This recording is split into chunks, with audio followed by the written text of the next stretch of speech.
Hello students, अनिमा classes में आपका स्वागत है। मैं आज आप लोगों को क्लास 6 साइंस का पार्ट 8 पदार्थों का पृथक्करण इस चैप्टर के सारे प्रश्नोत्तर, fill in the blanks, matching the following, true false सारा कुछ करवाऊंगी। ठीक है, अगर आपको इस चैप्टर का क्लास नोट्स या फिर लेक्चर वीडियो चाहिए तो आप मेरे अनिमा क्लासेस में आपको आसानी से मिल जाएगा। और तो और क्लास 6 से लेकर 12 तक के जितने भी स्टूडेंट्स हैं लोगों को मैं बता देना चाहती हूँ कि उन लोगों का हर एक सब्जेक्ट का, चाहे वो इंग्लिश हो, हिंदी हो, साइंस हो, सोशल साइंस हो, मैथ्स हो, हर एक सब्जेक्ट का, हर एक चैप्टर का आपको प्रश्नोत्तर वीडियो, लेक्चर वीडियो, यहाँ तक कि नोट्स वीडियो भी आपको अवेलेबल हो जाएगा। तो प्लीज आप अनिमा क्लासेस को ज्वाइन कीजिए, सब्सक्राइब कीजिए, आपको हर एक चीज मिल जाएगा। ठीक है, तो चलिए इस वीडियो को स्टार्ट करती हूँ। पहला प्रश्न का पहला क नंबर में पहला प्रश्न है, मिश्रण से उसके अवयवों को पृथक करना डैश कहलाता है। उत्तर होगा पृथक्करण। दूसरा प्रश्न है, चावल से कीड़े को डैश विधि द्वारा अलग करते हैं। उत्तर होगा हस्त चयन द्वारा। तीसरा प्रश्न है, पवन द्वारा धान से भूसे को अलग करने की विधि डैश कहलाती है। उत्तर होगा निष्पावन। ठीक है। चौथा प्रश्न है, समुद्र के जल से नमक को डैश विधि द्वारा अलग किया जाता है। उत्तर होगा वाष्पन विधि। पांचवा प्रश्न है, कपड़े से दूध को छानकर मलाई को अलग करके करने की प्रक्रिया को डैश कहते हैं। उत्तर होगा निस्यंदन या छानना।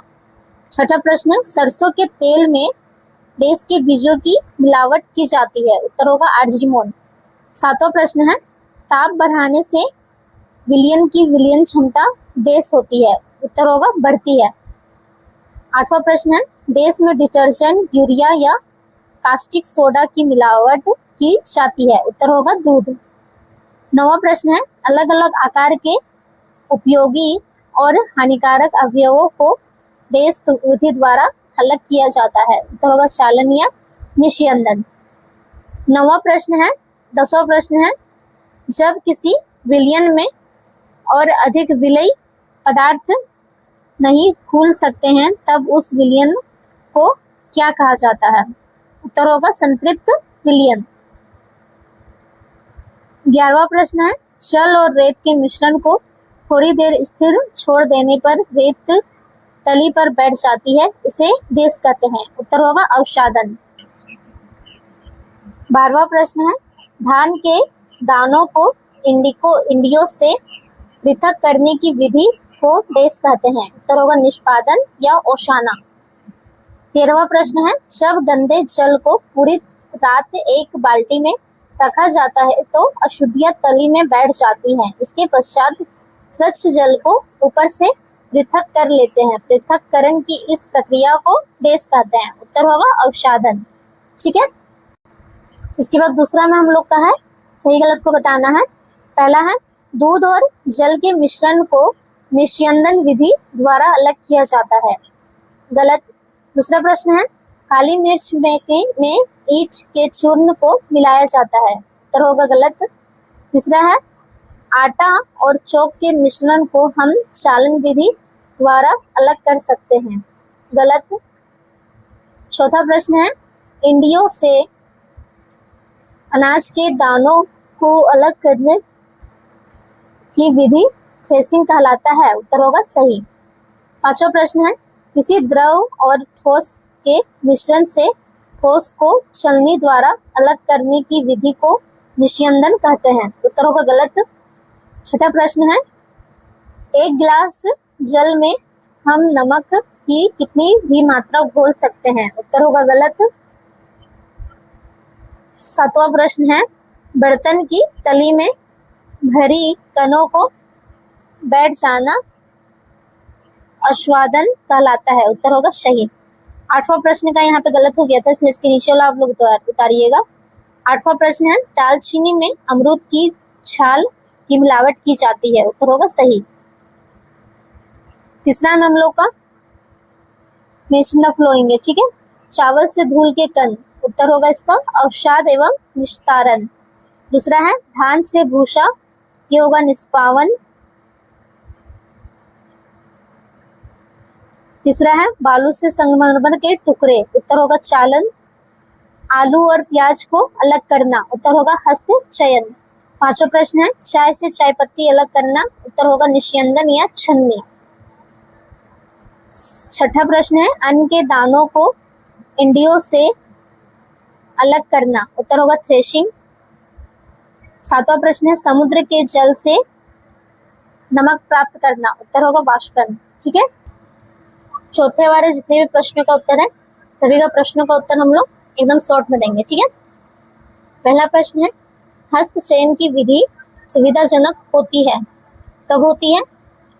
उत्तर होगा जब अशुद्धियां बहुत छोटे आकार में हो।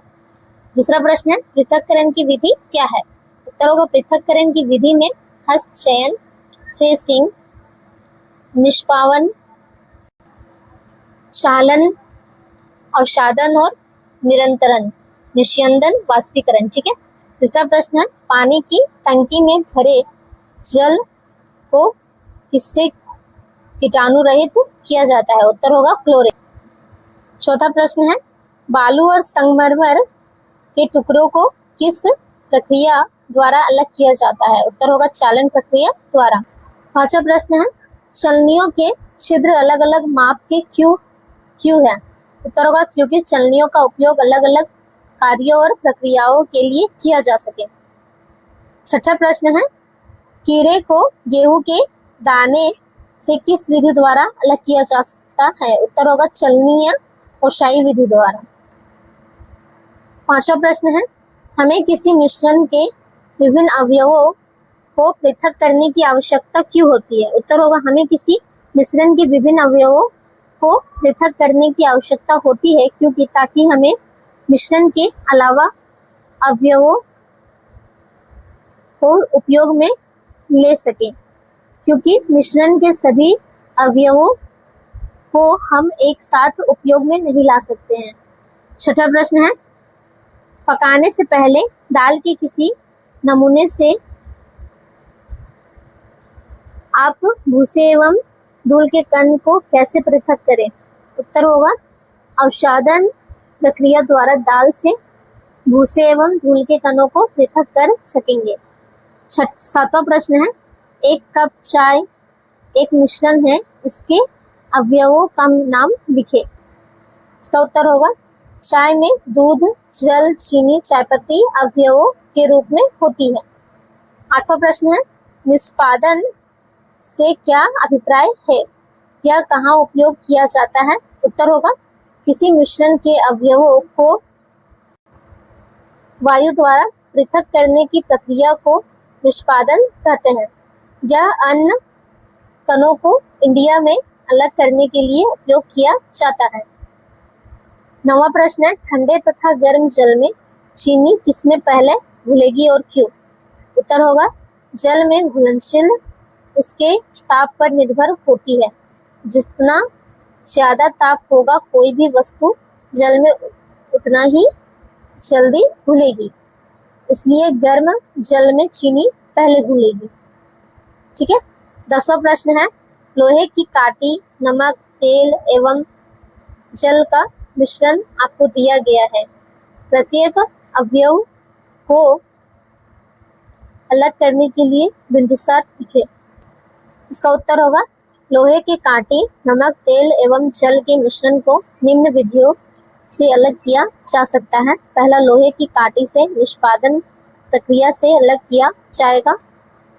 दूसरा, अब नमक, तेल और जल के मिश्रण से तेल को अवसादन प्रक्रिया से अलग किया कर लेते हैं।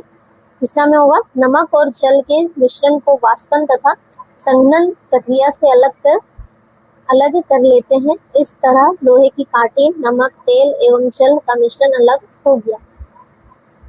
11वां प्रश्न है, क्या आटे और चीनी को पृथक करना संभव है? यदि हाँ, तो इसे आप कैसे करेंगे? उत्तर होगा आटे और चीनी को चालन विधि द्वारा पृथक किया जा सकता है। आटे और चीनी की मिश्रण को चलनी द्वारा छानकर अलग किया जाता है, क्योंकि दोनों के आकार अलग अलग है। ठीक है। 12वां प्रश्न है, समुद्र से साधारण नमक कैसे प्राप्त करेंगे? उत्तर होगा समुद्र से के जल को बड़े बड़े गड्ढों में भरकर छोड़ दिया जाता है तो सूर्य के प्रकाश से जल गर्म होकर वाष्पन द्वारा धीरे धीरे भाप में बदल जाता है तथा लवण इन गड्ढों